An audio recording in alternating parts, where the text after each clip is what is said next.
বঞ্জুর। So এখন আমি আছি প্যারিসের। I am little bit confused, এটা কি মেট্রো নাকি আরিয়ার নাকি ট্রেন। আই এম বিকজ প্যারিসে আপনার মূলত তিন ধরনের যান বর্তমানে মেট্রোর মতো। লাইক ফার্স্টেরটা হচ্ছে মেট্রো, সেকেন্ড হচ্ছে আরইআর, অ্যান্ড থার্ড এই জিনিসটা কি এটা আমি confused. I think it's train. So এখন আমি যাচ্ছি হচ্ছে প্যালেস অফ ভার্সাইলে। সো এটা হচ্ছে প্যারিসের, ফ্রান্সের অ্যান্ড ওয়ার্ল্ডের বিখ্যাত একটা রয়্যাল প্যালেস। রাজা কিং লুই 14 গড়া একটা palace. So it's it's really fancy একটা প্যালেস। আমি ইনস্টাগ্রামে অ্যান্ড অনেক জায়গায় এটা দেখছি। সো সকালে তাড়াতাড়ি বের হয়ে গেছি, কারণ এটা প্যারিসের সেন্টার থেকে প্রায় 20 কিলোমিটার দূরে। সো হাতে টাইম নিয়ে বের হইতে হয়। সো সকালে তাড়াতাড়ি উঠে খাওয়া দাওয়া করে বের হয়ে গেছি। সো রাইট নাও এখন যাচ্ছি ওইখানে। So I am so excited. So see you on here.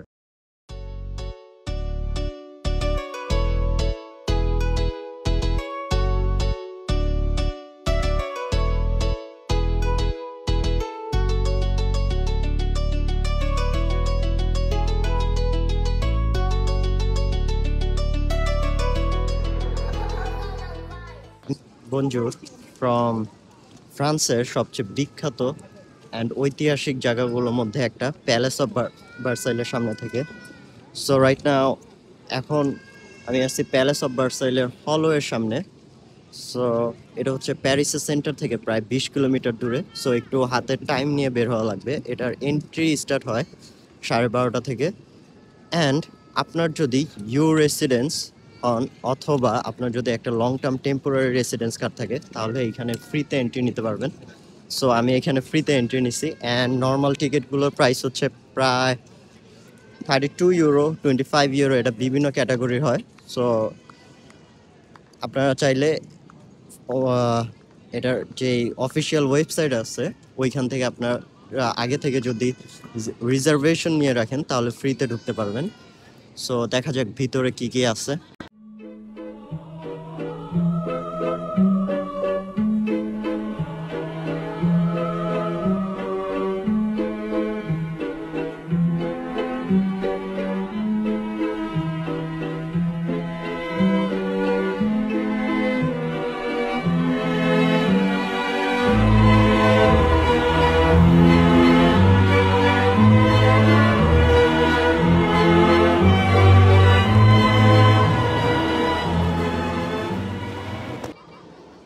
So মাত্র পুরোটা প্রাসাদ প্যালেস ঘুরে শেষ করলাম। And I think this is masterpiece. মানে ভিতরে যা যা ছিল এক একটা মনে হয়েছে মাস্টারপিস। আই থিঙ্ক আপনারা যদি আসেন অবশ্যই প্যালেস অফ ভার্সাইল এটা এটা রিকমেন্ডেড। কারণ ভিতরে এমন এমন জিনিস, অনেক ফেমাস জিনিস দেখবেন যেগুলা হয়তো ইনস্টাগ্রামে বা বিভিন্ন চিত্র, বিশ্বের অনেক ফেমাস আর্ট এখানে আছে। অ্যান্ড ভিতরের যেই architecture and everything just wow. So এ হচ্ছে প্যালেস অফ ভার্সাইল থেকে শেষ ভিডিও। আল্লাহ হাফেজ, বাই।